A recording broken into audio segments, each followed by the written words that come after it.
Bonjour à tous et bienvenue dans cette première édition de ce tout nouveau podcast 100% manga, 100% philo, et oui on a réussi à sortir la formule choc qui marche tout le temps, on a mis des petits plats dans les plus grands, qui se nomme Parlons manga, parlons philo. Ou en tout cas c'est le nom provisoire du premier épisode, on va voir si on va prendre un autre nom, si on va même reprendre le nom du concept principal qui est le Full Metal Philo. Je me présente, je me nomme Gatsu Sensei sur les réseaux, ou Gatsu tout court, comme vous préférez. Je suis professeur de philosophie et doctorant en philosophie, spécialiste de l'œuvre de Nietzsche, et je focalise ma recherche actuelle sur la présence de Nietzsche dans le manga japonais. Blague à part, en fait, pourquoi je fais ma recherche sur les mangas? C'est très simple, je suis très rancunier. Il se trouve que, quand j'étais jeune, on avait un PC familial, avec, du coup, on regardait tout le temps les animes dessus, on regardait le manga, tout ça, et il se trouve qu'à un moment, les parents, comme d'habitude, ils éteignent le PC, ils disent ça te mènera à rien. Et comme je l'ai dit, je suis une personne rancunière. Enfin, je rigole, hein. 15 ans plus tard, après avoir entamé un long parcours d'études de philosophie, j'ai décidé de faire un doctorat sur les mangas, et j'ai pu envoyer ce message à mon père en lui disant « Bah tu vois, ça m'a mené à quelque chose. » Donc, 15 ans plus tard, me voilà en train de faire un podcast sur la philosophie dans les mangas. J'ai donc monté une chaîne TikTok et YouTube où j'analyse plusieurs mangas d'un point de vue philosophique, et qui marche, ma foi, plutôt bien, je vais pas à me plaindre, en tout cas selon mes critères, parce qu'il y a une certaine réception et un échange avec une communauté qui est intéressée par la philosophie dans les mangas. Donc d'une part, le but de ces chaînes, c'est d'éclairer les futurs bacheliers sur des concepts philosophiques avec des exemples qu'ils connaissent, et aussi afin d'alimenter mon travail de recherche et prouver que les mangas, ce n'est pas juste, comme le diraient certains, une violence inouïe doublée de quelques mots de vocabulaire. Ceux qui ont reconnu la personne, voilà. Mais c'est déjà trop de temps accordé à ma présentation, et passons plus rapidement à la présentation du podcast. En plus de ce tout nouveau format, mes médias ont un enjeu particulier. D'une part, c'est de prouver qu'il y a de la philosophie dans les mangas, je pense que ça vous l'avez compris, et d'autre part, que les mangas peuvent être d'excellentes illustrations de problèmes et de concepts philosophiques classiques comme modernes, voire contemporain. En effet, on entend souvent dire que le manga est un genre post-moderne, comme le développe par exemple Baptiste Rapin, qui est maître de conférence à l'université de Lorraine et philosophe du management dans son ouvrage, l'ouvrage dans lequel il développe, c'est « Tu es déjà mort, les leçons dogmatiques de Ken le survivant », publié aux éditions On va dire. Et ce n'est pas pour rien, au vu de son histoire. Enfin, l'histoire du manga, pas de Baptiste Rapin. Et qu'à travers eux, on peut véritablement comprendre cette dernière, à savoir la philosophie. Et découvrir aussi des nouvelles thèses philosophiques puissantes, parce que oui, dans les mangas, des fois, on se confronte à des idées originales, puissantes, qui vont changer notre vie. Je veux dire, quand on est jeune et qu'on voit le discours de Madara sur la souffrance dans le monde, ça nous fait quelque chose. Quand on entend Griffiths parler de la définition d'un rêve et de l'amitié pour lui, c'est des définitions qui font sens pour nous, mais qui nous ébranlent profondément. Du moins, c'est l'objet de mes vidéos en tout cas, et de mon concept Full Metal Philo, mettre en lumière la philosophie dans les mangas.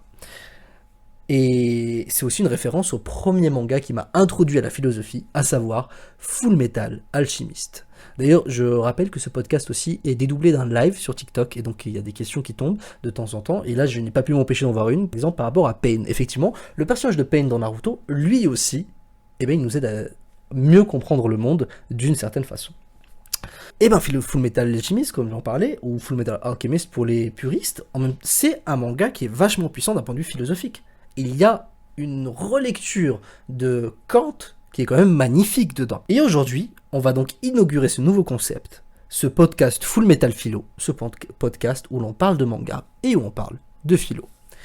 Donc dans ce podcast, à chaque épisode, j'inviterai une personne qui sera soit un spécialiste en philosophie, soit un passionné d'un manga particulier, une personne que, de préférence, vous connaissez, et là, on va parler de philo, ou bien on va parler d'un manga, mais en tout cas, il y aura toujours un peu de philo par rapport à plusieurs titres. C'est un format qu'on va essayer de tenir à un rythme mensuel, et à l'avenir, ce podcast, j'aimerais bien qu'il aille aussi sur une autre plateforme, parce que là, nous faisons des lives TikTok, comme j'ai dit plus tôt, mais peut-être sur Twitch en même temps. Ça pourrait être sympa d'animer une émission qui serait Full Metal Philo. En tout cas, ça, c'est les projets pour l'avenir. Pour l'instant, concentrons-nous sur le podcast actuel et sur l'évolution, du coup, de Full Metal Philo grâce à ce format. Donc, n'hésitez pas à soutenir le concept autant sur YouTube que sur TikTok. Le nom d'utilisateur est toujours le même, Gatsu Sensei. Mais trêve de bavardage, et passons à l'émission du jour, qui sera sur le manga à succès Demon Slayer, ou Kimetsu no Yaiba, pour les personnes qui préfèrent parler avec le titre original. Et à la présentation de notre invité du jour, j'ai nommé Alessandra Randazzo. Alessandra, bonjour. Bonjour Gatsu. Alors, Alessandra, vous êtes donc doctorante en philosophie à l'Université de Nice, inscrite au laboratoire du CRHI, le Centre de recherche en histoire des idées. Vous enseignez à l'université en ce moment en tant que contractuel, et vous êtes spécialiste dans la recherche doctorale autour de la philosophie de l'art. Plus précisément, vos recherches portent sur l'improvisation en danse que vous essayez de lier notamment à une étude autour de la philosophie de l'événement post-structuraliste et phénoménologique. Et dans la tentative finale, c'est de repenser l'art contemporain. Pour ce faire, vous collaborez également avec des artistes et des théoriciens en danse dans des workshops et performances, ce qui vous offre des données et des matériaux concrets et pratiques. Et aujourd'hui, vous êtes invité ici parce que, mine de rien, vous êtes spécialiste de philosophie de l'art et le manga reste un objet d'étude pratique qui, en plus de ce que j'ai pu comprendre, vous plaise, justement, c'est un objet d'étude qui est aussi très intéressant philosophiquement. Et on va arrêter à quelque chose tout de suite. Je vais arrêter de vous voyer, puisque je te connais, en fait. D'où le fait que tu sois la première invitée. Et du coup, je renouvelle mes présentations. Bonjour Alessandra. Alors, t'es heureuse d'être parmi nous aujourd'hui ? Très heureuse. Je suis vraiment ravie d'être ta première invitée pour ce nouveau genre. Donc très heureuse d'être parmi vous. Eh bien, le plaisir est totalement partagé d'inaugurer ce format, en tout cas, avec toi. Et j'ai cru comprendre que tu avais commencé Demon Slayer l'an dernier avec les mangas en règle générale. Et que c'était ton il faisait partie de tes tout premiers mangas. Et justement, j'avais une question à te poser. Où est-ce que tu placerais Demon Slayer, en tout cas, parmi les mangas que tu as vus ? Ok, alors j'en ai vu quelques-uns effectivement. Comme je le précisais, ma culture en manga elle est quand même relativement réduite. Où est-ce que je le placerais Je le placerais parmi les mangas les plus touchants. Ceux qui te prennent vraiment aux tripes. Donc clairement je le classerais pas à côté de l'Attaque des Titans, qui est quand même très très violent ou agressif, surtout vers la fin. Je le classe... Pour les relations aussi entre les personnages, je le classe peut-être au niveau de Full Metal Alchemist. Au niveau des relations entre les deux frères. Je le classe peut-être à ce niveau-là. Ouais. Donc Demon Slayer, de ce que je comprends, c'est vraiment un manga, sa veine principale en fait, c'est de pouvoir être un manga qui va nous faire ressentir des émotions très fortes. Ouais. Et effectivement, rares sont les personnes qui par exemple n'ont pas pleuré devant le film avec Rengoku, justement, Le Train de l'Infini. On ne spoil pas trop. D'ailleurs, on ne va pas trop spoiler non plus parce que on est anime only tous les deux. Donc on va parler seulement de Demon Slayer et du premier épisode de la saison 3 qui est sorti à ce jour. Il y a aussi le deuxième épisode, mais on l'a pas vu. on l'a pas vu. Et pour ceux qui dormaient au fond de la classe, Demon Slayer ou Kimetsu no Yaiba, c'est quoi ? Demon Slayer, c'est un manga écrit et dessiné par Koyoharu Gotoge. C'est l'histoire d'un jeune homme qui s'appelle Kamodo Tanjiro, qui va donc suivre un périple assez intéressant, parce que ce jeune homme a perdu sa famille suite à une attaque de démons, ou plutôt d'un démon, Kibutsuji Muzan, et dont sa sœur est la seule rescapée. Et cette dernière étant déjà devenue un démon, il va chercher un moyen de la sauver auprès de ces derniers, mais aussi auprès d'un bataillon de pourfendeurs de démons, les Demon Slayers, qu'il va donc rejoindre. Le manga est prépublié dans le magazine Weekly Shonen Jump, en tout cas de février 2016 jusqu'à mai 2020, et est compilé en un total de 23 tomes. Ça veut dire que le manga s'est terminé. L'anime par contre n'est pas encore fini, et ça c'est pour notre plus grand plaisir. La version française est publiée par l'édition Panini Manga, qui a donc eu sa première publication sous un autre nom, Les Rôdeurs de la Nuit, mais qui n'a pas rencontré un premier succès en France, peut-être à cause du nom, on ne sait pas, mais qui a eu droit du coup à sa republication du coup en septembre 2019, si je ne me trompe pas, par le même éditeur, et c'est un franc succès aujourd'hui, Demon Slayer. Ça marche partout, et surtout ça marche bien au Japon, car il ne faut pas oublier que Demon Slayer a été le manga le plus vendu au Japon en 2019 et en 2020. Mais aujourd'hui, Demon Slayer, c'est quoi ? Et surtout, au-delà de ce succès, qu'est-ce que raconte son récit ? J'ai déjà un peu spoilé ce qu'a raconté son récit. J'ai déjà répondu à la question. Encore une fois, j'ai répondu à la question en posant la question. Non. Après donc cette brève introduction, je vais vous poser du coup quelques questions Enfin, je vais te poser quelques questions. J'ai du mal. En fait, le format podcast me donne envie de vous voyez, alors qu'en vrai, je te connais bien. Mais je vais te poser du coup quelques questions sur Demon Slayer où j'aimerais bien avoir ton avis et qu'on puisse échanger sur la philosophie de Demon Slayer. En tant que spectatrice et fan de Demon Slayer, qu'est-ce qui, d'une part, selon toi, justifie le succès de l'œuvre et d'autre part, t'a véritablement, comme tu l'as dit, touché dans ces pages et dans ces épisodes? Merci pour la question, Gatsu. Donc bien sûr là je vais répondre non pas en tant que spécialiste de manga comme tu l'as précisé, mais plutôt en tant que spécialisée en philosophie de l'art. Et bien sûr du point de vue de l'animé, puisque je n'ai pas lu les scans ou les pages, donc j'ai juste regardé l'animé, là où ça en est. Je pense qu'il y a plusieurs raisons, ou plusieurs critères qu'on pourrait lister pour expliciter ce succès vraiment planétaire. Le premier qui me vient en tête, c'est qu'on retrouve dans Demon Slayer, je pense, des lieux communs qu'on avait déjà dans d'autres mangas. Donc en ce sens-là, Demon Slayer répond à des attentes tant de la part des lecteurs que des spectateurs, et quand ces attentes sont bien sûr satisfaites, alors ça génère un certain succès. Parmi ces lieux communs, le premier qui me vient en tête, c'est vraiment l'idée qu'on est plongé au départ dans une atmosphère quand même assez tragique ou pessimiste, et que par conséquent l'humanité est souvent menacée dans les mangas. Donc là c'est le cas dès les premières scènes de Demon Slayer, où effectivement on assiste à plusieurs meurtres de la famille du protagoniste principal, Tanjiro, donc sa mère, ses frères et sœurs. Il y a une seule rescapée, Nezuko, qui est transformée en démon. Donc c'est quand même hyper tragique. Il y a quand même pas mal de similitudes, malgré ce qu'on a dit tout à l'heure avec l'attaque des Titans, par rapport au premier épisode. Oui. Très tragique, mais pas l'humanité pour la en fin. danger. En fait, pour la fin, c'est bon. Voilà, pour pas spoiler, c'est quand même très différent. Donc je pense que voilà, ces lieux communs qui reviennent. Je pense que c'est ce que tu voulais démontrer aussi dans tes recherches doctorales, le côté apocalyptique justement des mangas. Voilà, ça se retrouve dans Demon Slayer. Tout comme cette opposition entre les antagonistes et les protagonistes. Donc ça, voilà, je pense que ne serait-ce que ça, et l'idée aussi que l'histoire est quand même très bien ficelée et génère toujours du suspense, ça a produit un certain succès. Donc ça, c'est pour le premier critère.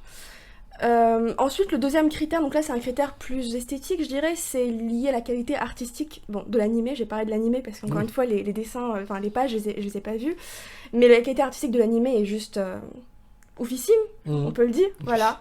Il y a sur certains épisodes, comme dans le premier épisode de la saison 3 là, qui est sorti, on a un brouillage des frontières quasiment entre l'animé et le cinéma, où on se demande si ce n'est pas limite un réel acteur qui jouerait, dans la scène en particulier avec Muzan.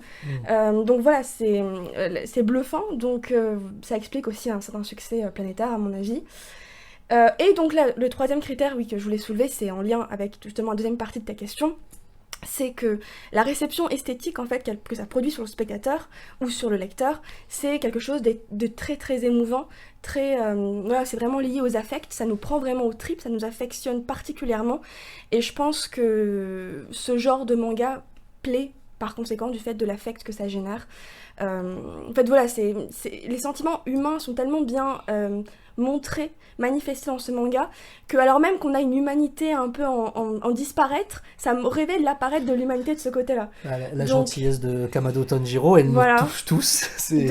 Donc voilà, je pense que, voilà, comme tu le disais, je pense qu'on a tous à un moment donné au moins versé une larme sur ce manga, et voilà pour les critères. Ils sont sûrement pas exhaustifs, mais il y en a sûrement d'autres. Ils sont déjà très très intéressants, et c'est vrai que l'histoire est très touchante, l'animation est excellente d'un point de vue esthétique, on ne peut pas nier la beauté de l'animation de Demon Slayer. Il y a bien évidemment ce côté très tragique au début. Moi je me rappelle la fois où j'ai présenté Demon Slayer à un ami qui comme moi a vu plein de mangas, a vu le début, il a dit oh c'est quoi ce truc, et dès qu'il a vu la scène avec la famille dans la maison, quand Tanjiro rentre un peu tard, il se dit ok, on n'est pas face à quelque chose que j'ai l'habitude de voir, et ça promet d'être intéressant. Et c'est vrai que il y a quelque chose que Demon Slayer réussit très bien, c'est transmettre des sentiments, et surtout cette bonté humaine inhérente dans un cadre ultra tragique, hein. C'est-à-dire que le tour de force, c'est qu'à chaque fois qu'on rencontre un démon, c'est un mal implacable, c'est justement une personne, on se dit il n'y a pas de rédemption possible, et il suffit qu'on connaisse un peu son histoire, pour qu'on soit totalement pris d'affection pour ce dernier, et qu'on arrive même des fois à regretter le fait qu'on ait dû l'achever, alors que de base, il était présenté comme un démon. C'est vraiment un tour de force du mangaka qui est de toujours nous montrer le côté extrêmement exécrable et détestable donc de ses intervenants, et de réussir et de se donner le défi de « je vais vous le faire apprécier ». Et je sais qu'Akaza est censé avoir, de ce qu'on m'a dit, l'histoire la plus touchante. Alors dans le live, j'imagine que ça va vite commencer à parler, parce que tout le monde me dit la même chose, et j'ai hâte de voir l'histoire d'Akaza. Parce que, effectivement, après le film, et avec Rengoku, on se dit qu'il est... On ne peut pas l'aimer, même si on voit une grande loyauté pour Muzan et des caractéristiques humaines et des principes qu'il veut garder. Mais comme le fait qu'il s'enfuit aussi, alors que Tanjiro voulait... Voilà, il lui dit que tu fais preuve de lâcheté, reste à me confronter, enfin voilà. Et c'est un aspect qu'on trouve aussi dans Berserk, mais Berserk, lui, par contre, va dans totalement l'inverse, le propos inverse, dans le sens où les démons, c'est des gens qui, face à la cruauté de la vie, se sont laissés dominer par leurs démons, et sont donc devenus des démons, ont pactisé du coup avec les God Hands, qui sont des êtres métaphysiques qui règnent sur le concept même de causalité, de destin, et qui donc, quand on les rencontre, c'est des menaces implacables, aucune pitié, et là où le propos est différent, mais aussi très intéressant, parce que c'est pas méchant pour être méchant, mais justement, il n'y a pas de pitié pour ces démons, alors que dans Demon Slayer, on finit toujours par se dire, mais c'est beau, c'est magnifique ce qui se passe là, et c'est extrêmement touchant. Ouais. Et ça apporte une part d'humanité, vraiment. Oui, ça c'est une lettre d'amour pour l'humanité, et ce qu'elle peut être, et ce que l'on peut porter, et Tanjiro est un peu le porte-parole de cette humanité qui se veut bonne, et qui veut prouver que malgré le fait qu'on rencontre une personne qui est foncièrement mauvaise, et la phrase typique qui est « on est le changement qu'on veut dans le monde », c'est par les valeurs qu'on les fait. C'est un peu Nietzsche aussi, d'une certaine façon, parce que c'est un rapport de force. Si j'arrive avec force à prouver que la bonté arrive toujours à gagner, les autres vont s'incliner face à cette beauté. C'est comme ça qu'il arrive, entre guillemets, à dompter Inosuke, qui a des pissenlits dans la tête à chaque fois qu'il le voit maintenant, tellement il n'est pas confronté à de la gentillesse, ça lui paraît bizarre. Et c'est ce que lui dit Tomioka à leur premier échange. Tomioka le voit, il lui dit « c'est très bien, toutes tes intentions sont bonnes, mais tu es faible. Tu t'es juste mis à genoux, mais je n'ai aucune pitié pour un faible. Sois fort et défends tes valeurs en étant fort. » Et donc c'est beau, parce que c'est aussi un mélange de force et de bonté. Et chose que l'on a un peu perdu, mais qu'on retrouve puissance 1000 dans Demon Slayer, en tout cas. À cela, du coup, on va aller à la prochaine question. On part donc d'un manga ancré dans une culture particulière, et une certaine époque de l'histoire du Japon. En effet, Demon Slayer, c'est pas contemporain. Pourtant, son succès, il est planétaire. Comme on a donné des chiffres tout à l'heure, Demon Slayer a été un des mangas les plus vendus au monde. Je crois que c'est 15 millions d'exemplaires et de vendus jusqu'à aujourd'hui. Et comment, philosophiquement, tu pourrais expliquer ce succès planétaire avec ces conditions de création si particulières, et plus précisément l'universalité de la réception d'une œuvre inscrite dans une histoire, encore une fois, très particulière. Alors je vais essayer de répondre en 2 temps, si possible, à cette question. Donc effectivement, ça porte là pas forcément que sur Demon Slayer, mais il y a d'autres mangas qui ont aussi ce succès planétaire et qui pourtant sont ancrés dans une culture particulière, donc c'est vrai que c'est finalement assez lié au thème même du manga en général, mais bon, ça concerne Demon Slayer en particulier, bien sûr.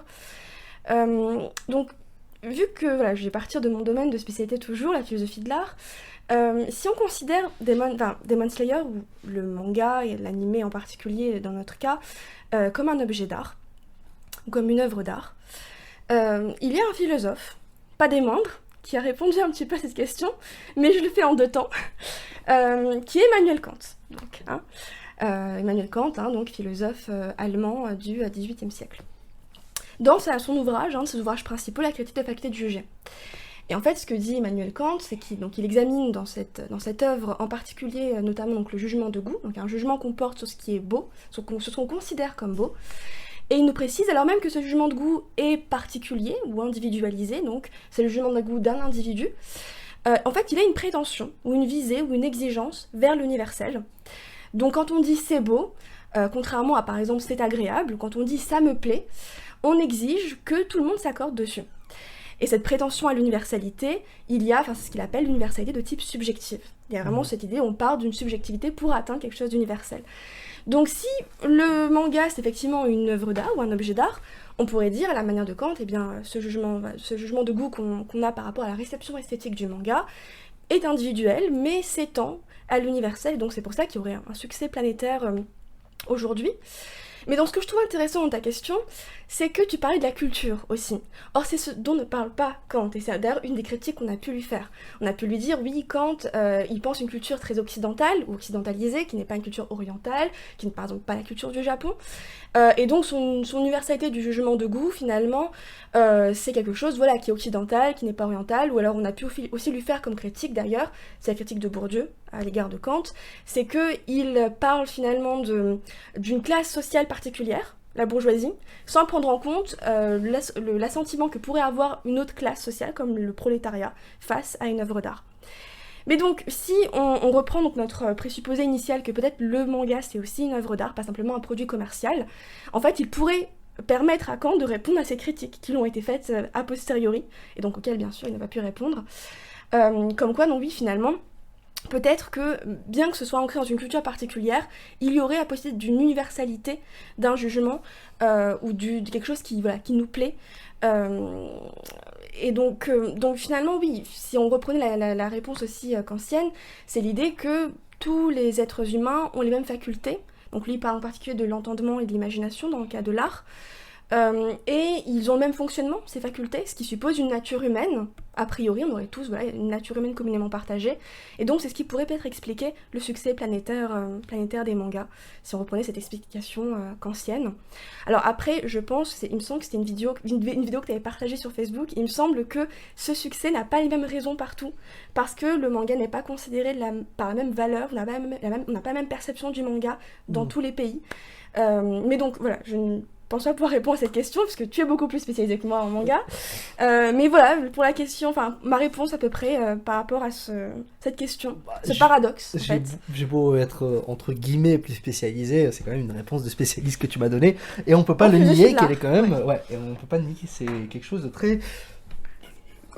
nier que c'est quelque chose de très puissant. Alors... Et justement, effectivement, selon les cultures, le manga va être reçu de façon différente. Et peut-être qu'il y a une universalité de réception, mais que, en fait, c'est pas une universalité donc de contenu qui va être apprécié de la même façon. Dans le sens où, peut-être pour faire référence à... d'une part, l'interview de Jizme Sayama et d'autre part, Thomas Morizo. Ah oui, Baptiste Morisot, oui, Baptiste Morisot. Oui. Oui, t'as confondu avec quelqu'un d'autre, mais oui, je sais que tu confonds avec quelqu'un d'autre. Mais oui. Pour Isayama, il avait dit dans une interview à Angoulême que le manga est consommé différemment entre le Japon et la France, là où la France c'est un objet artistique et où il est apprécié en tant qu'œuvre d'art et où justement, même des fois en tant que chef-d'œuvre.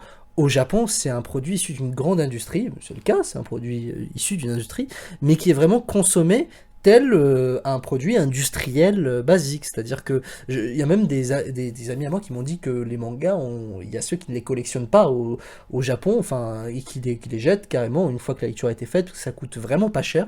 Et donc voilà, quoi, c'est un mode de consommation différent, parce qu'aussi c'est le pays qui héberge, donc véritablement, ça coûte presque rien là-bas, tout ça. Enfin, c'est comme un journal, quoi. Un journal, on ne le conserve pas. Et... alors on peut très bien imaginer quelqu'un qui arrive et qui voit que très exotique, je dis n'importe quoi, par exemple du canard enchaîné, il se dit ah mais je vais tous les garder, enfin voilà, c'est beau, enfin c'est le principe de collection en soi, le concept de collection est différent par rapport au mode de consommation. Et pour citer du coup encore une fois, cette fois Baptiste Morisot, pour ne pas le confondre avec quelqu'un d'autre, il avait dit, si je me rappelle bien dans son esthétique de la rencontre, qu'une fausse rencontre est une rencontre où justement on se laisse pas totalement impressionné par l'objet d'art, mais on y recherche ce dont on avait déjà besoin de base. Et effectivement, il y a des gens qui diront tout le temps que ce manga les a marqués par rapport à une certaine période de leur vie. Ce manga les a marqués d'une certaine façon. Ce manga, ce qu'ils ont retiré, c'est ça. D'autres vont retirer un autre élément de ce manga. Et ça rejoint aussi l'étude de Jean-Marie Buisseau, qui avait fait un article sur la puissance du manga comme un objet de plaisir pur. Comme quoi, une des caractéristiques d'un objet de plaisir pur, c'est en plus avoir un fond, d'avoir aussi un vide. Dans le sens où, un vide où on peut s'y placer nous-mêmes et y placer nos besoins et ce que l'on veut y retrouver. Et le manga est très puissant pour ça. Par exemple, dans Attaque des Titans, on a tellement de personnages différents que chacun peut dire « Ah, moi je suis un Jean ». Moi, je suis un Levi. Moi, je suis un Eren. Je n'approcherai pas les Eren, personnellement. Ils sont trop déterminés pour moi. Et, paradoxalement, déterminés et libres. Oui, voilà, radicaux. Alors que dans un Demon Slayer, c'est disant, ah, moi, je m'identifie totalement à Uzui Tengen. Moi, je m'identifie à, par exemple, Tanjiro. Ceux qui s'identifieraient à Muzan, moi, pour l'instant, ça me fait un peu peur. Parce que, en tout cas, ceux qui sont que sur l'anime. Mais du coup, voilà. Peut-être c'est aussi une fausse universalité. Peut-être que c'est une universalité, une réception universelle, mais que justement, on n'y trouve pas tous la même chose. Et ça rejoint peut-être la critique de Kant, dans le fait que quand on dit c'est beau, on va donc faire un concept qui est vide, le concept de beauté, parce que justement, on y place ce que l'on veut. Mais sauf que là, ça ne serait pas totalement conscient, parce que c'est de l'ordre de la sensibilité. Or, Kant cherche des concepts purs, et dans la beauté est quand même un concept où on ne mélange pas le plaisir, il fait bien attention dans les premiers chapitres à montrer que justement il faut distinguer le sentiment, le plaisir corporel, l'agréable, tout ça. Voilà. Et même la recherche du bien dans le beau. Donc on rejoindrait, mais en même temps on quitterait Kant à ce moment-là. Et je trouve que c'est une question très intéressante qui mériterait du coup qu'on s'y penche un peu plus. Ce que je vais du coup irrémédiablement faire dans ma recherche. Mais merci en tout cas pour ces pistes de réflexion qui sont même très intéressantes. Nous allons donc passer à la prochaine question. Quand on parle de Demon Slayer, on parle bien évidemment de Tanjiro. Enfin, on en vient au protagoniste. Voilà, toujours le protagoniste, et surtout un protagoniste. Quel protagoniste! Tanjiro donne à n'importe qui l'envie d'aider son prochain.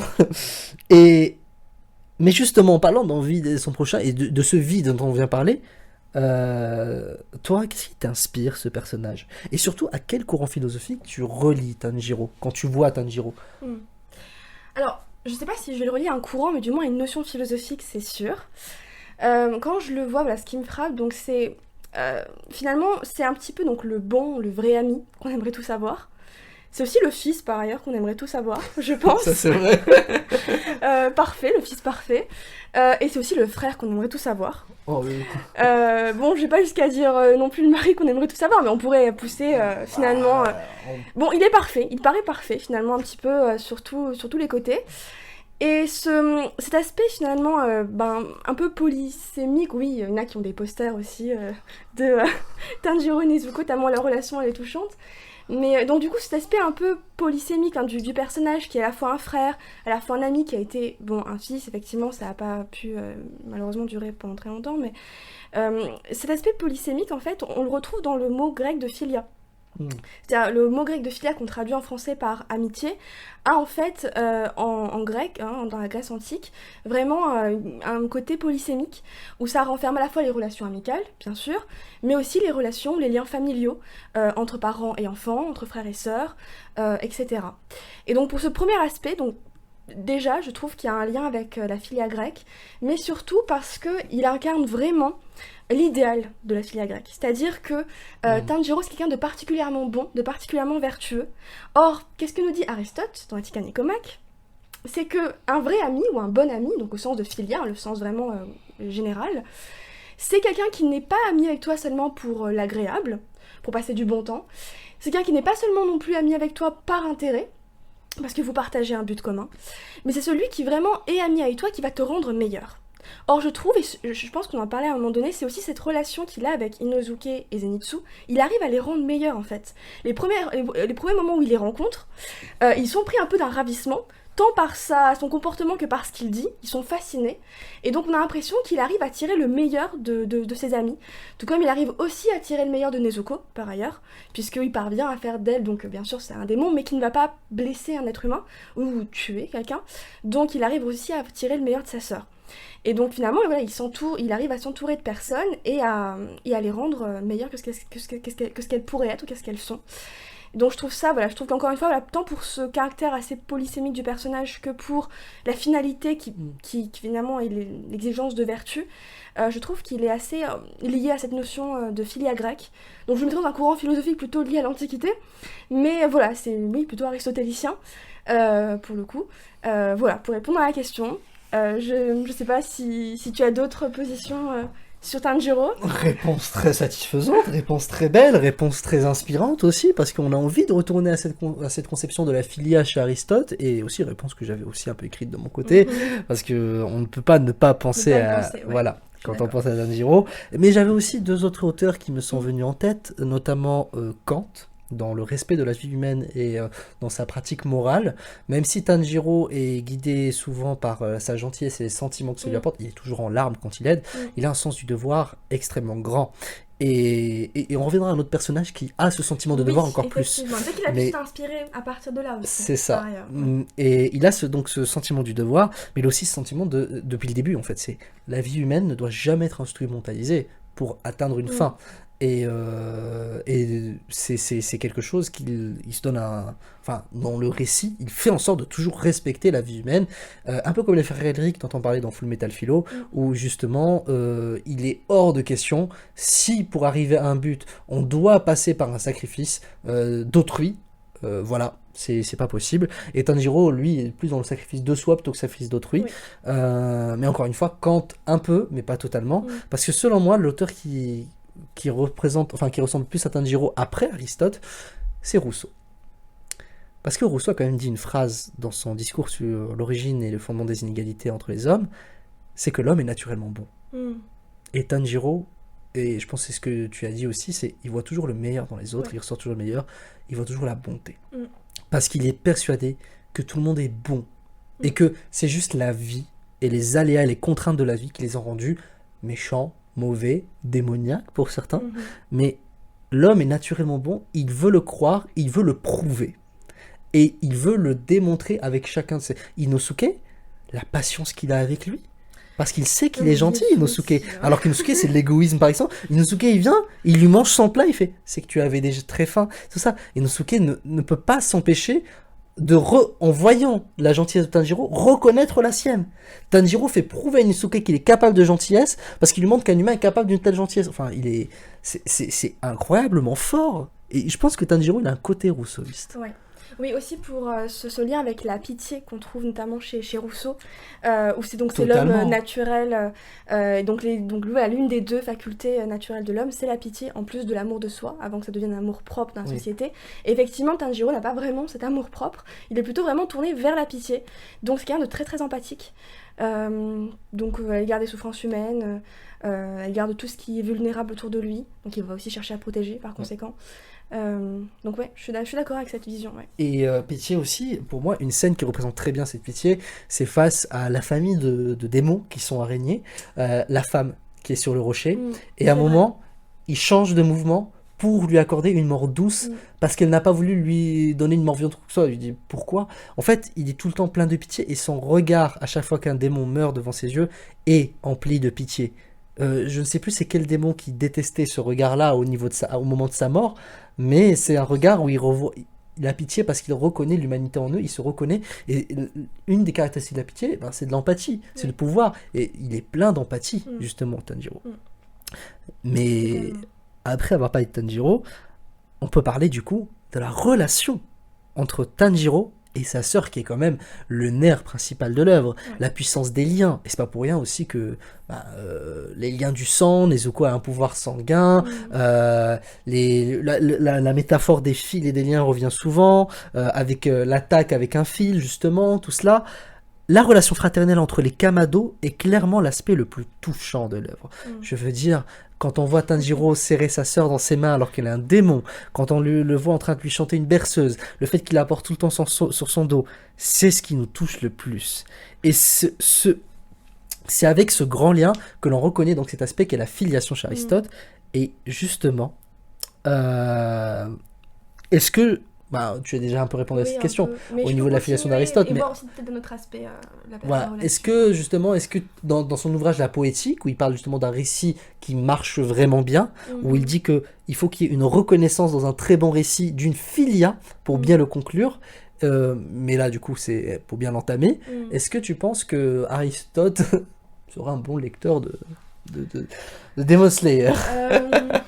Alors, donc dans la poétique d'Aristote, donc oui, pour recontextualiser un petit peu, donc la poétique d'Aristote, c'est un ouvrage donc plutôt d'art, effectivement, dans lequel il explicite les règles qu'il expose, donc c'est vraiment une technique, c'est pour ça qu'il y a le mot poétique dedans, c'est une technique d'art, où il explicite donc les règles à mettre en œuvre pour réaliser la meilleure tragédie possible.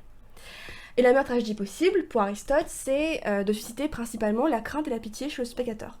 Donc effectivement, de ce point de vue-là, on pourrait dire, oui, il y a un rapport avec la tragédie aristotélicienne dans Demon Slayer, puisqu'on peut avoir de la pitié pour les personnages, ou on peut aussi éprouver de la crainte, y compris à l'égard aussi de soi-même. Si on est dans cette situation, on se dirait, si on s'identifiait, on se dirait, oui, je serais effrayée.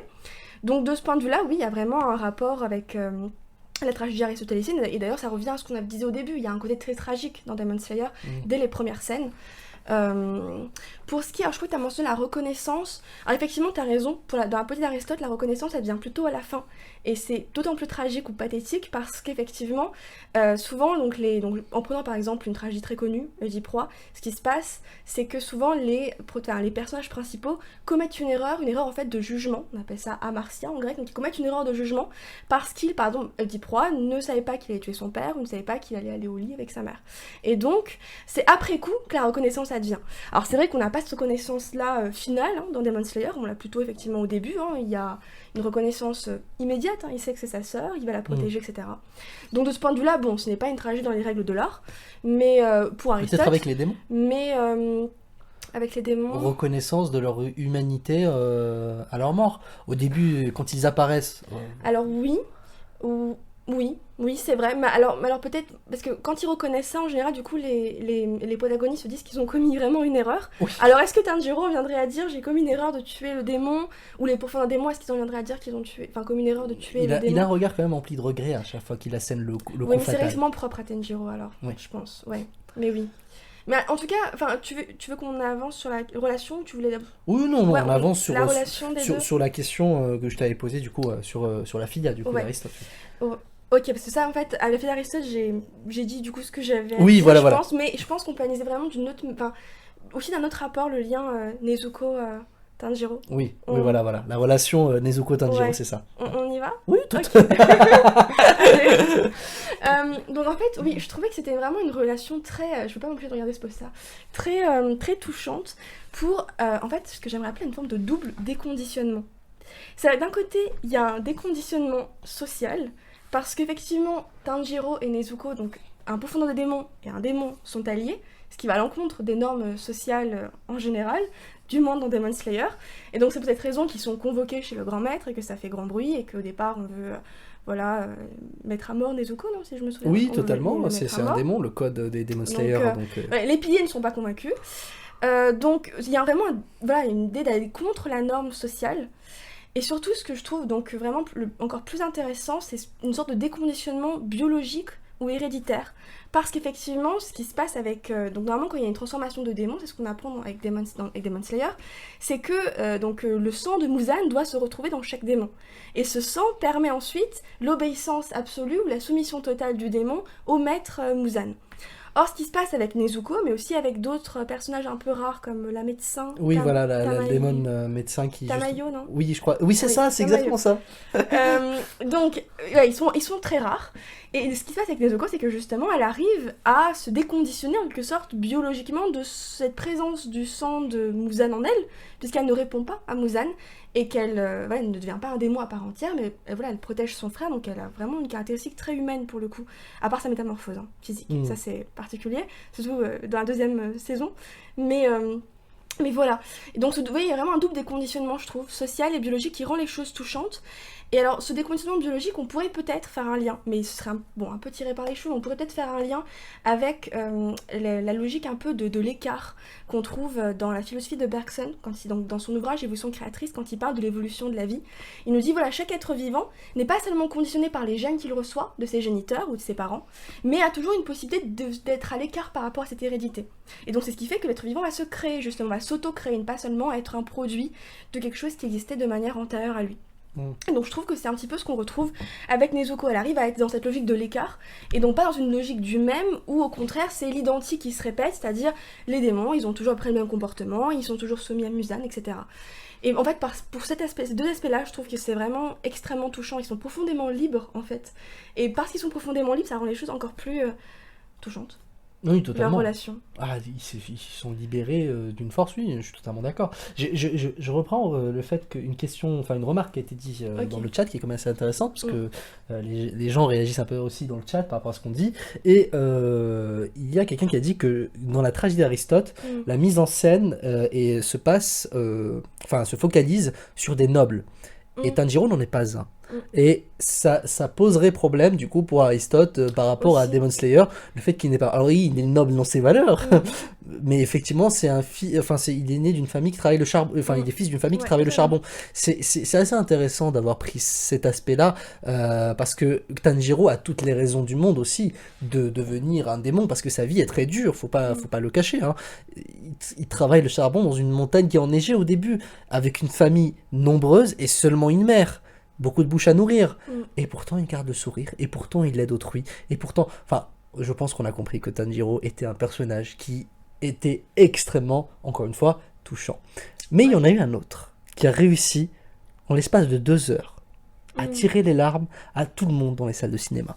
Et il y en a un autre qui était flamboyant. Il y en a un autre qui, justement, on parlait du devoir, mais il représente vraiment cet aspect du devoir. Je parle du pilier de la flamme, Rengoku. Et justement, le personnage de Rengoku est apparu très brièvement dans l'œuvre. Pourtant, il continue de toucher les fans. Et certains en arrivent même à dire que c'est leur pilier préféré. Alors que, encore une fois, son apparition est très brève. Est-ce que tu as aussi de cet avis que ça peut être ton pilier préféré? Et est-ce que c'est quand même intéressant qu'un personnage dans une œuvre, scénaristiquement, narrativement, ait une si petite apparition mais marque à un point où des personnes vont dire que dans toute l'œuvre, c'est leur personnage préféré. Alors, vu que je ne les ai pas encore tous vus, les piliers, parce que, voilà, encore une fois, donc, je suis concentrée sur l'animé, c'est sûr que c'est un personnage extrêmement touchant, et pour l'instant, effectivement, il fait partie de mes favoris, mais vu que je ne les ai pas tous vus, malheureusement, je peux pas encore faire une hiérarchie, si tu veux, au niveau de l'affect que ça produit chez moi, au niveau, voilà, de la concordance, la convergence, tout ça. Mais effectivement, on le découvre, vraiment, on le découvre plus que dans l'animé, dans le film Le Train de l'Infini, c'est bien ça, voilà. Et là, on le découvre pendant 2 heures, donc je vais pas spoiler, mais effectivement, ce qu'on découvre de lui, c'est quelqu'un qui exprime, comme tu le disais, le devoir moral, le code de l'honneur des guerriers, des combattants, quelqu'un d'extrêmement droit, dans la droiture, la rectitude, même de la façon dont il se tient, oui, c'est ce que j'allais dire. Quand il est assis sur la banquette du train, il est vraiment de manière, très... Il crie « Oumaï ». Voilà, il est parfaitement droit. Mais ça ne va pas jusqu'à une forme de rigidité quand même. Donc c'est ça, je vais revenir dessus, mais ça qui est vraiment intéressant, c'est que c'est pas une droiture totalement rigide et formelle. Donc voilà, et je trouve ça d'ailleurs intéressant que ce personnage très droit, très dans l'ordre, dans la discipline, le travail, etc. D'ailleurs on le voit aussi dans l'enfance de son enfance qui est décrite.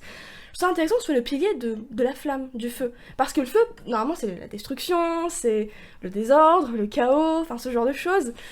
Et donc lui, voilà, non, il arrive, finalement c'est celui qui le porte au mieux parce qu'il arrive à le maîtriser et à ne pas déborder passionnellement avec ce talent qu'il a.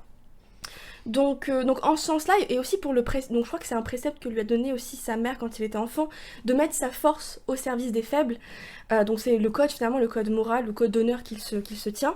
Je trouve que c'est intéressant parce que ça en fait, alors tu es beaucoup plus spécialisé que moi sur Nietzsche, mais quelqu'un qui du coup dans une perspective quand même assez anti-nietzschéenne, dans la mesure où, donc bien sûr, on a aussi un petit peu schématisé la pensée de Nietzsche à ce propos-là, mais il y a l'idée que plutôt chez Nietzsche, la faiblesse, c'est une décadence, il faut s'en éloigner, et la force, c'est la volonté de puissance qu'il faut exprimer.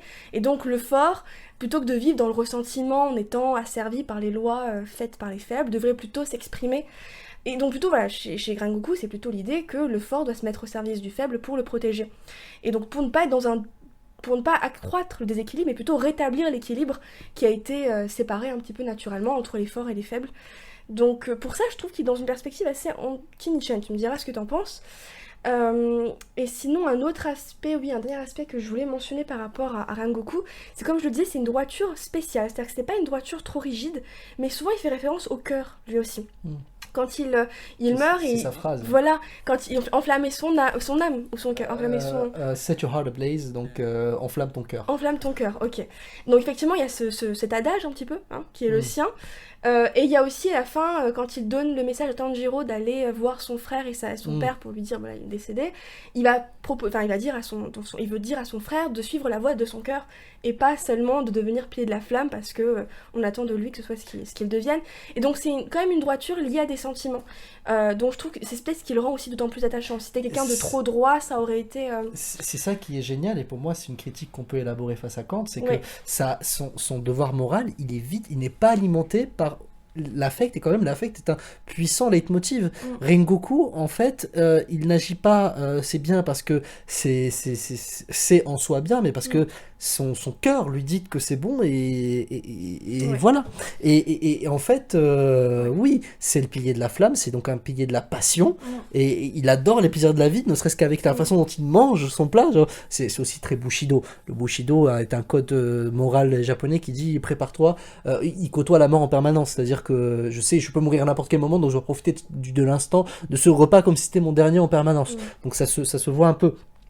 Par rapport à Nietzsche, je reviens déjà par rapport à Nietzsche, je pense que Rengoku n'est pas un anti-Nietzsche, même si on pourrait le penser, parce qu'en fait, déjà Nietzsche écrit pour les cultures et les civilisations, donc il écrit pour autrui, il veut une civilisation forte et puissante, effectivement, il veut les sauver de la décadence, et effectivement, il renie cette faiblesse chrétienne qui veut que l'on doit devenir un martyr, abandonner son corps pour un bien-être suprasensible. Mais Rengoku, pour moi, est un peu nietzschéen aussi, enfin n'est pas contre Nietzsche, je ne veux pas qu'il est nietzschéen, dans le sens où il entretient sa force quand même. Il est au service des autres, mais il ne sacrifie pas sa force pour les autres. Au contraire, il inspire les autres à travers sa force. Il voit les Kamado et les autres, et Zenitsu et Inosuke, il les inspire par la force qu'il donne, par sa droiture justement. Il est là, il se bat devant eux, il leur donne l'exemple. Rengoku, c'est véritablement la voie de la force. Donc non, je ne penserais pas qu'il va contre les exigences, surtout qu'il est pour le respect ultime de la vie. Donc, alors que Nietzsche, la notion principale pour lui, c'est la vie. Donc non, je pense que Rengoku, de ce point de vue-là, il ne s'opposerait pas à Nietzsche, mais il n'est pas non plus Nietzschean, parce qu'il ne se bat pas pour un bien-être civilisationnel ou autre. Enfin, il ne fait pas une généalogie des valeurs, tout ça et tout, mais dans son éthique, en tout cas, il ne va pas, selon moi, en tout cas, s'opposer à Nietzsche pour autant. Mais, et par rapport à sa droiture et à son sens du devoir, je pense véritablement que, et ça c'est un peu mon avis personnel, parce qu'après tout on est dans une discussion un peu légère, même si on parle de philosophie, je pense pas qu'on peut être totalement convaincu de notre devoir si on n'y croit pas. Si on n'est donc pas... le lien, tu parlais au sentiment dont tu parlais par rapport à Kant. Par rapport à Kant, c'est ça. Pour moi Kant, Kant lui-même, effectivement, il doute un petit peu à un moment donné, parce qu'il dit oui, il faut pas faire les choses par sentiment, mais il dit des fois avec sentiment. Il y a tout le rapport, voilà, au respect, justement, qui est soulevé. Donc oui, Kant aussi a du mal, enfin il se rend compte que effectivement un devoir, juste une loi morale qui aurait été déposée en nous par Dieu, c'est quand même... Ça ne donne pas envie de se sacrifier pour sauver autrui, s'il le faut. C'est pas suffisant. Donc, mais il faut juste pas que, pour lui, les sentiments, effectivement, ne doivent juste pas être à la source même de l'acte moral. Donc oui, mais oui, Kant reste quand même ambigu sur ce point-là. Hein. D'ailleurs, petit parallèle, on peut voir ça directement aussi dans les premiers épisodes de Bleach, lorsque Ichigo doit faire son devoir de Shinigami, et que Rukia lui dit tu es un Shinigami, tu as le devoir de sauver toutes les âmes que tu vois, et elle l'emmène devant un enfant, et lui dit es-tu prêt du coup à le laisser mourir? Il fait bah non. C'est juste que je ne vais pas laisser quelqu'un mourir devant moi. Ma morale, mon devoir est motivé, son leitmotiv, c'est je ne peux pas vivre en regardant devant moi une injustice ou quelqu'un mourir. C'est quelque chose qui va vraiment me motiver à agir. Mais si tu me donnes une loi qui vient d'une société que je ne connais même pas et que c'est le devoir moral, ça ne me motivera pas à rentrer dans une phase de combat. Parce que n'oublions pas que les Demon Slayers sont des guerriers. Et quand on rentre dans un combat, on est prêt à donner sa vie. Et pour donner sa vie, faut quand même être un peu motivé par autre chose qu'une loi morale, que découvrirait notre raison sans aucun sentiment derrière. Mais je pense qu'en fait, le problème qui est donné, c'est que c'est d'abord qu'est-ce qui vient en premier. Il faut que la loi morale vienne en premier et que justement, elle soit dédoublée du sentiment, plutôt que le sentiment vienne en premier, parce que si le sentiment vient en premier, on est capable de donner sa force pour n'importe quelle action. Alors que, et après, on se dit, est-ce que j'ai bien fait ou pas, regret, culpabilité, tout ça. Ouais, c'est une question d'antériorité, postériorité, où est-ce que tu places, Et du coup, on a parlé de Rengoku, bien évidemment, et c'était l'entre-deux saisons. Et à la deuxième saison, apparaît un homme grand, beau, magnifique, majestueux, puissant, musclé, pardon, flamboyant aussi. Ils sont tous flamboyants d'une certaine façon. Et bien accompagné, très très bien accompagné. Et qui est le pilier du son, Uzui Tengen. Et ce grand pilier, littéralement, dans la saison 2, qu'est-ce qui t'inspire ? Alors, c'est bien qu'ils soient présentés l'un finalement après l'autre parce qu'ils sont quand même, ils paraissent en tout cas assez opposés, hein, quand même au départ. D'un côté, on a la droiture, même si, voilà, comme tu disais, il peut manger passionnément, etc. Et de l'autre côté, on a plutôt alors, de manière superficielle, a priori, ce qu'on pourrait dire, à première vue, ce serait quelqu'un qui est un peu épicurien au mauvais sens du terme. C'est-à-dire, voilà, il aime les plaisirs de la vie, effectivement, il est polygame, il a 3 femmes, il va dans le quartier, donc pas les délices, mais des plaisirs. Si j'ai bien retenu, c'est quartier des plaisirs. Quelqu'un écrit dans le chat que Uzui est aussi beau que Hippias. Effectivement, il est... effectivement, je vais revenir en plus sur ce côté de beauté, donc c'est parfait. En plus, chez Platon, donc c'est vraiment parfait. Mais donc voilà, en fait, l'aspect un petit peu, voilà, en surface de lui, c'est ça, c'est le côté vraiment épicurien dans le mauvais sens du terme. Alors je précise dans le mauvais sens du terme parce que en philosophie, en fait, l'épicurisme, c'est pas donner libre cours à tous ses désirs et ses plaisirs et ses passions, etc. C'est plutôt au contraire, eux, ils ont distingué entre des désirs naturels nécessaires, des désirs naturels et non nécessaires, des désirs non naturels et non nécessaires. Donc ils ont vraiment montré plutôt qu'il fallait se contenter du minimum, hein, du peu, c'est ce qu'ils disent. Donc voilà, ce serait un épicurien au sens contemporain, plutôt du terme, où effectivement, voilà, il laisse libre cours à tout ce qui le passionne. Mais ça, c'est la vision un peu superficielle, je pense. Et si on rentre dans une vision un peu plus profonde, si on se concentre aussi sur son adage, combattre avec panache, c'est bien ça. C'est ça. Donc l'idée que il faut être flamboyant, avec gloire, avec éclat, et le fait qu'il soit quand même extrêmement beau aussi, ça a été rappelé. Je pense qu'il y a un lien peut-être à faire entre la façon dont, alors pas vraiment dans l'Hippias, mais plus dans le Banquet et le Phèdre, Platon parle de la beauté, et la façon dont c'est manifesté à travers Tengen. En fait, donc dans le Banquet et dans le Phèdre, il y a vraiment un rapport entre beauté et amour, ou beauté et désir. Et il y a 2 aspects principaux. L'idée que premièrement, la beauté doit être éclatante ou brillante. Or justement, il est éclatant et brillant quand même, ne serait-ce que par aussi son maquillage, la façon de s'habiller. J'ai lu quelque part que c'était même pas un maquillage, c'est un tatouage qu'il a fait autour de leur... Ok. Je sais pas. Mais tous ces accessoires, tout ce qui fait Tengen est flamboyant, éclatant, brillant. Et donc dans la perspective platonicienne, en fait, la beauté sensible doit être éclatante ou brillante parce que plus elle est éclatante et plus elle est brillante, plus elle va permettre de manifester l'idée du beau en soi. Donc on pourrait Tengen, dire, c'est totalement ça. On pourrait dire, voilà, Tengen dans ce sens-là, il est dans cette veine plutôt platonicienne. Et le deuxième aspect qui est aussi lié à Tengen, je trouve, que mentionne Platon, c'est en fait consécutif au premier, c'est-à-dire que plus on est brillant, plus on est éclatant, en fait, plus on attire un désir, y compris érotique d'ailleurs, une sorte d'attirance naturelle qu'on a vers ce qui est brillant et éclatant. Et donc pour Platon, là encore, donc c'est ce qu'on voit très bien dans le Banquet, c'est passé grâce à ce désir, cette recherche, cette quête d'une beauté sensible à une beauté idéale, encore une fois. Et donc on pourrait dire, oui, Tengen, finalement, il est éclatant, flamboyant, et attirant, enfin voilà, il est très attirant aussi, donc il manifeste un peu cette beauté platonicienne, le côté un peu plus profond peut-être du personnage que juste l'épicurien, mauvais sens du terme.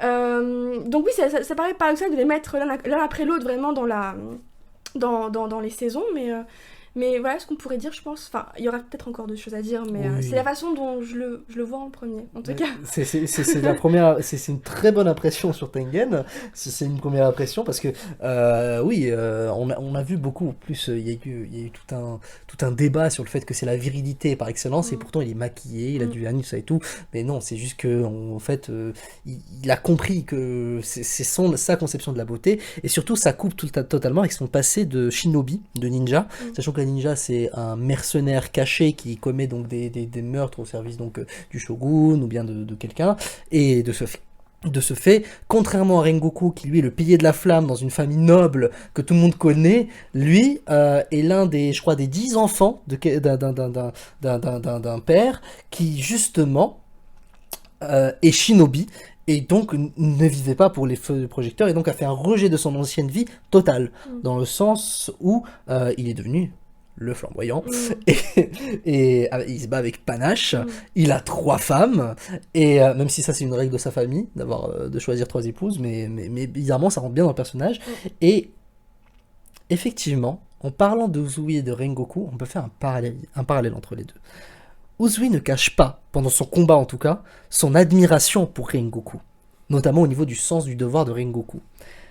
Pour un ancien shinobi, ça se comprend par divers éléments que je viens de citer. Mais Rengoku est aussi, dans ces discussions qu'ils ont dans son esprit, admiratif d'Uzui Tengen. D'une part parce qu'il arrive à combler les besoins de 3 femmes, mais en même temps la morphologie et l'endurance d'Uzui Tengen nous fait comprendre qu'il en est capable, nous apprenons que chaque pilier, finalement, même si c'est chacun des grands héros dans ce récit, et qui sont donc au sommet de leur art et que tout le monde les envie, entre eux, s'admirent les uns les autres pour des qualités qui leur manquent finalement.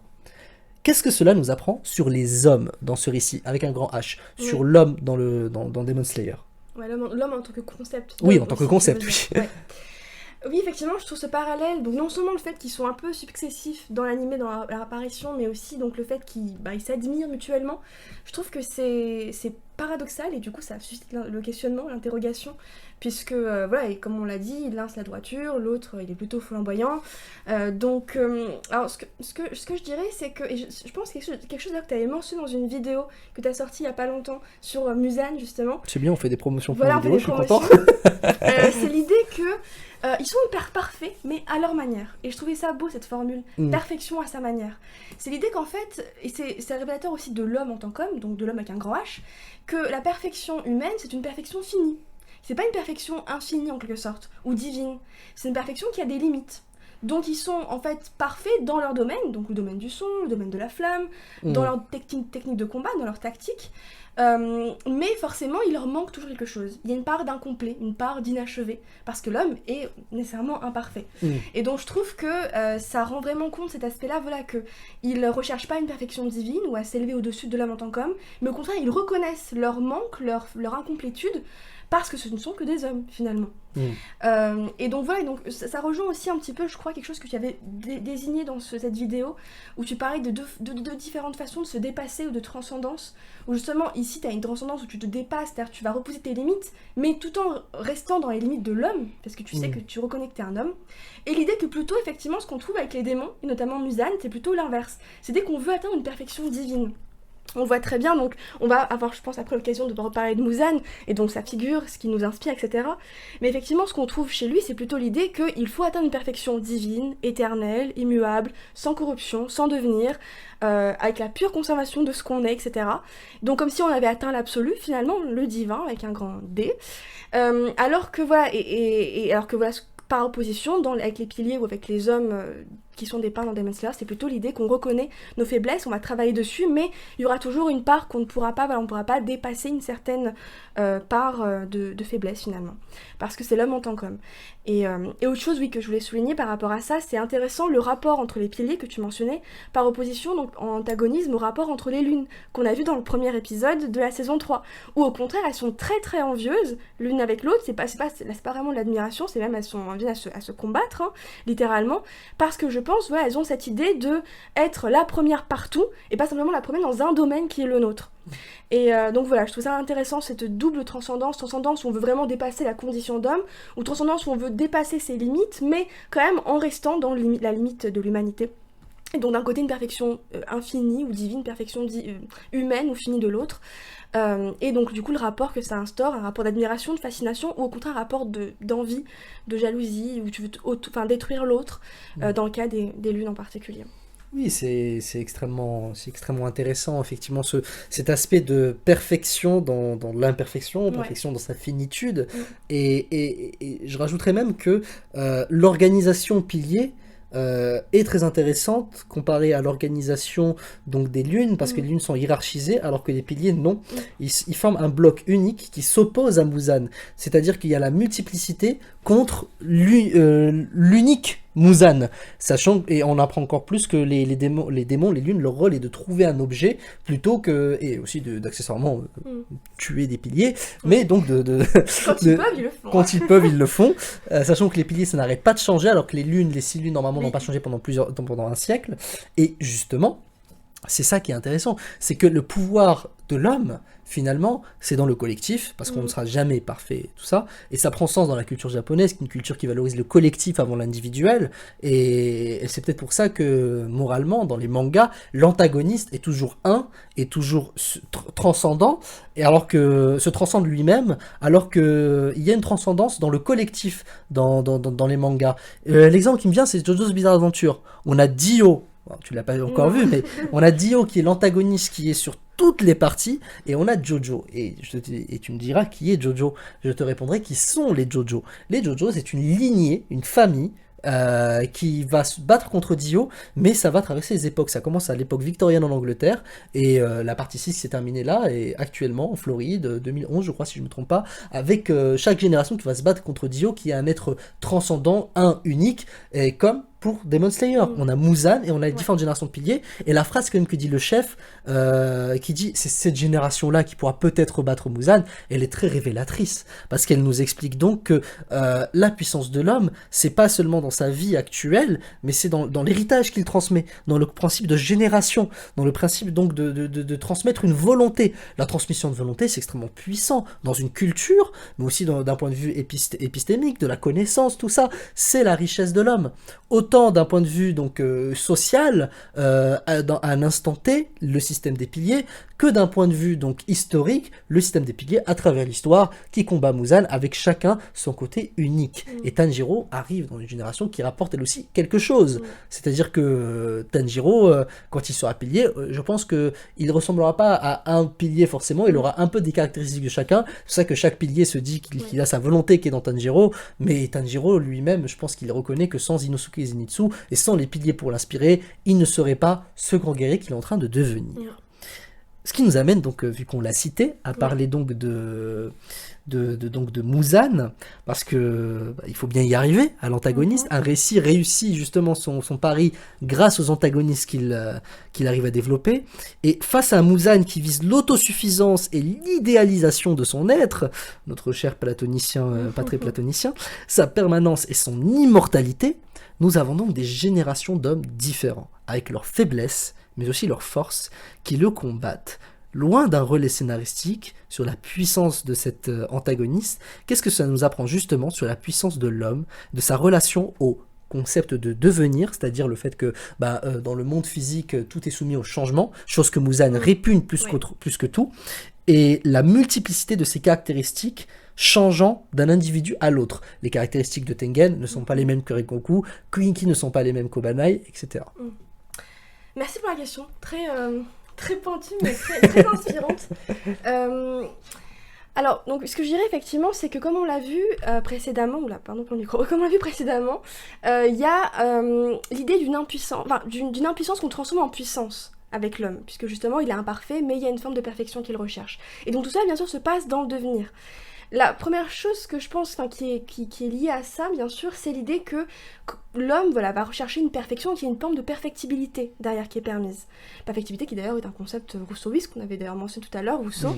L'idée que l'homme, parce qu'il est dans le devenir et parce qu'il est dans ce mouvement constamment changeant, dont il va essayer de tirer la force, essaie toujours d'évoluer, de progresser, de se parfaire. Donc je dirais le premier lien de l'homme avec le devenir, c'est qu'il peut se parfaire à travers le devenir, qu'il y a une forme de perfectibilité.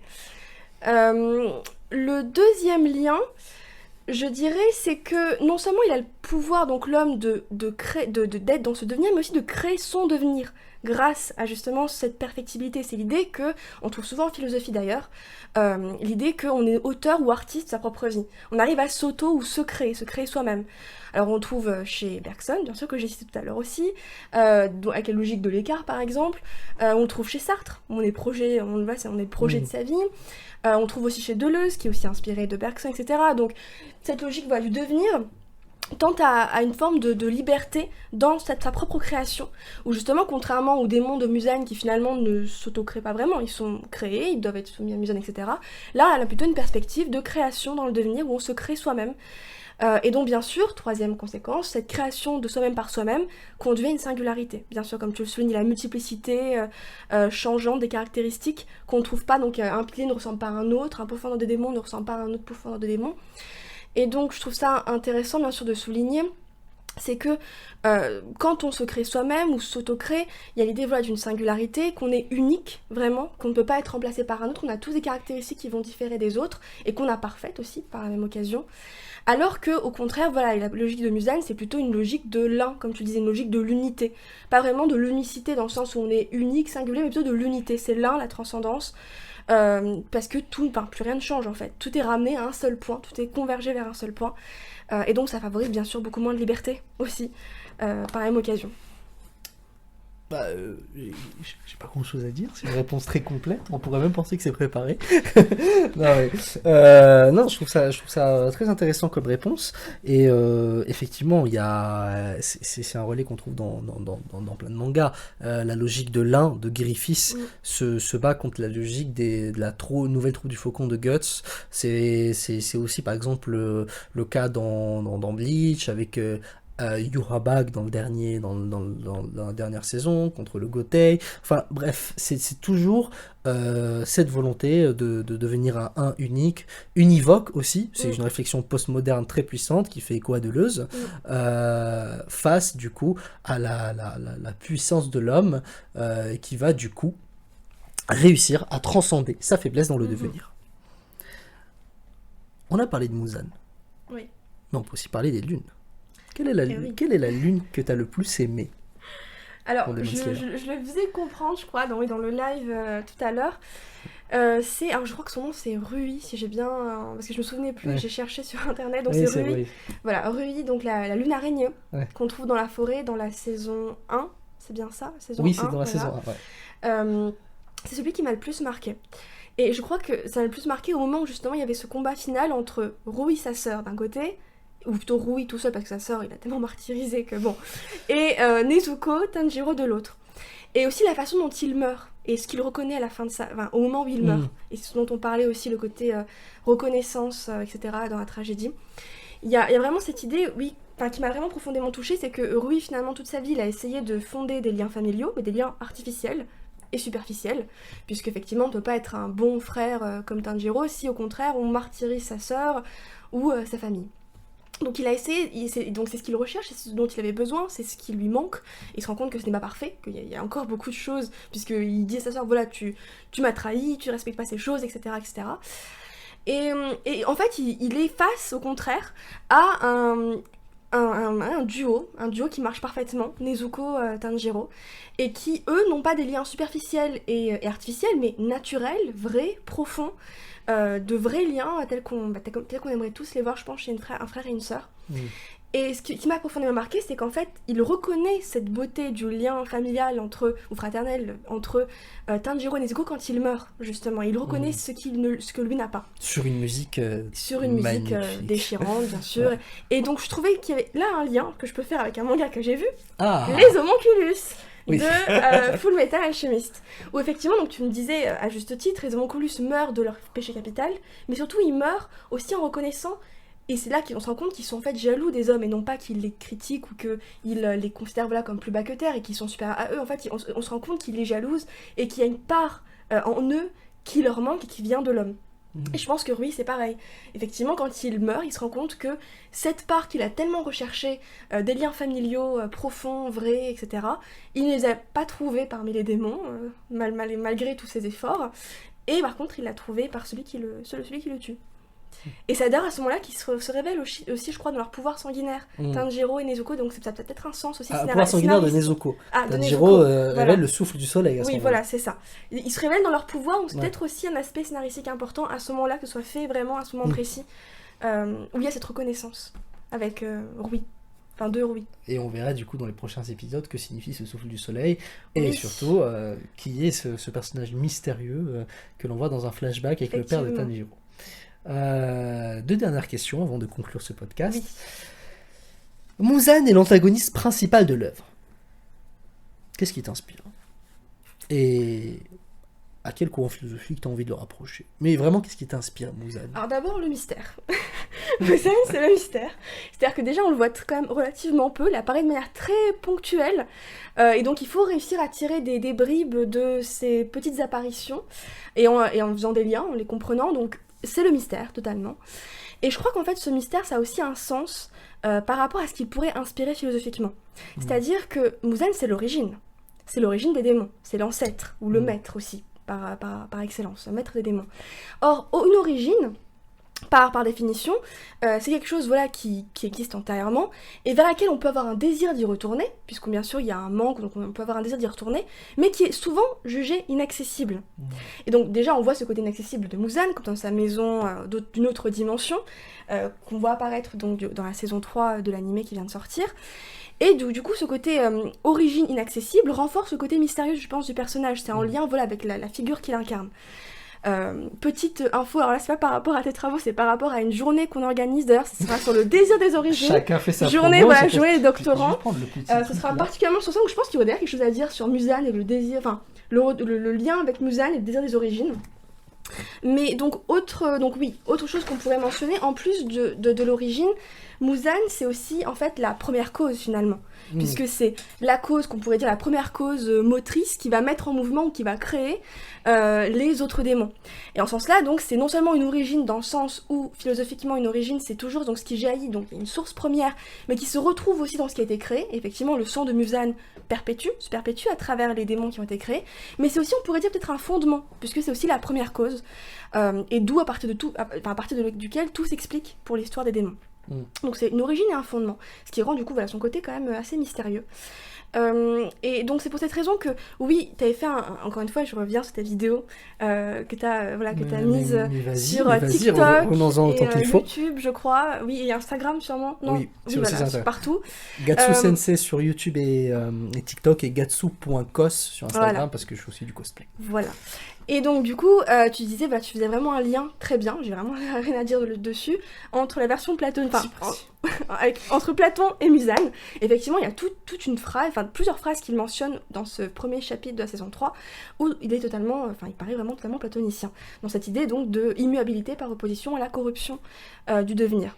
Mais voilà, par rapport toujours à ce lien philosophique qu'on peut faire, je pense qu'on peut aussi faire un lien avec le disciple de Platon, Aristote, puisque je te disais, voilà, c'est aussi l'origine, le fondement, la première cause. Et que nous dit Aristote ? Eh bien, la première cause, c'est ce qu'il appelle le premier moteur. On peut dire que Muzan, c'est le premier moteur, c'est celui qui va impulser un mouvement aux démons, il va les créer, et qui vont être en mouvement ensuite. Il se veut lui-même immobile, ou non mu, effectivement, c'est ce que recherche Muzan, il veut être éternel, immobile, immuable, mais par contre, il engendre paradoxalement le devenir des démons.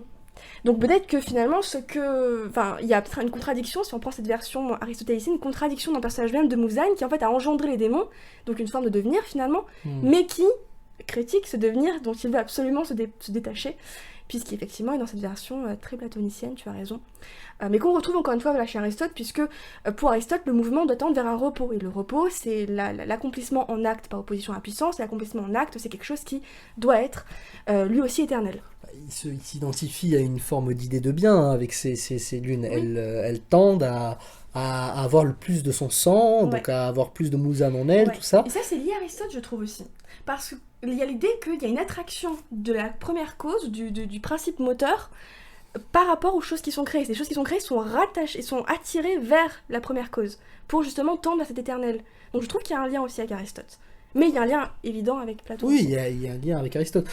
Personnellement, moi, le repos chez Aristote me fait toujours penser à l'état de mort, en fait.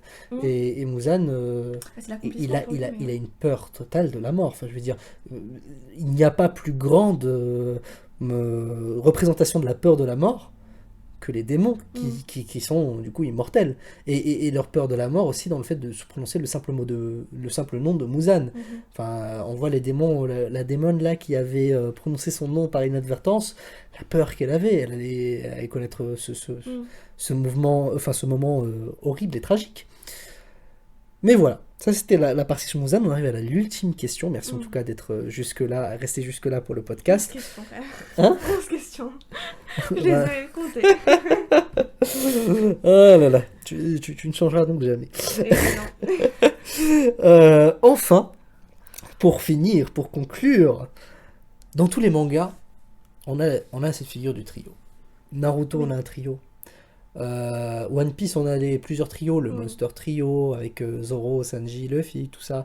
On a d'autres types L'attaque des Titans. L'attaque des Titans, oui, on a plusieurs trios. Mon préféré étant Sacha, Connie et Jean. Je veux dire, c'est le meilleur trio des trois.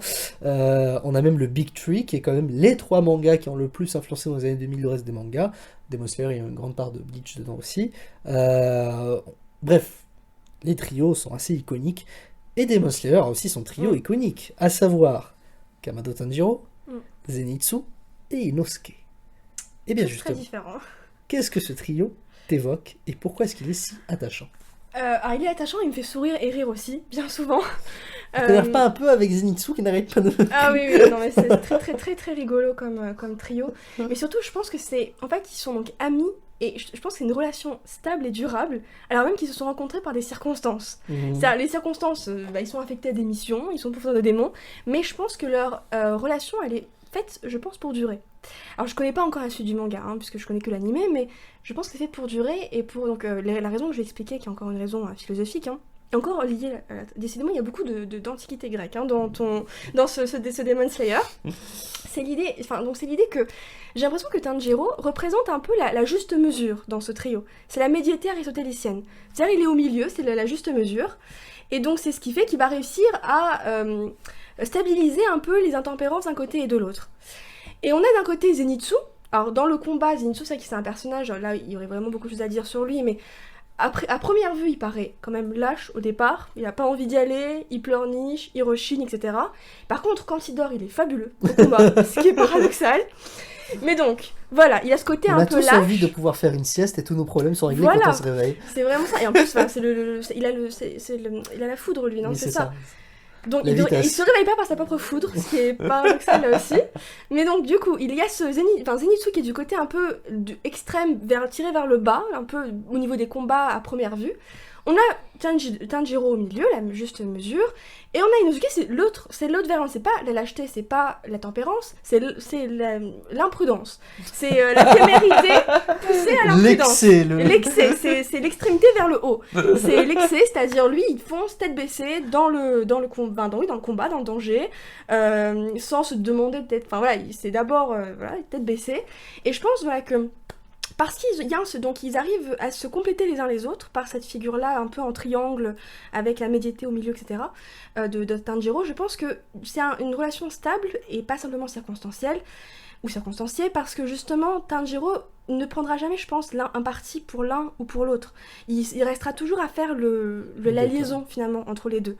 Donc oui, je te trouve particulièrement attachant ce trio et je pense qu'il est fait pour durer. C'est une bonne amitié.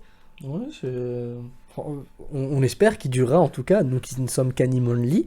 On espère les voir en pilier.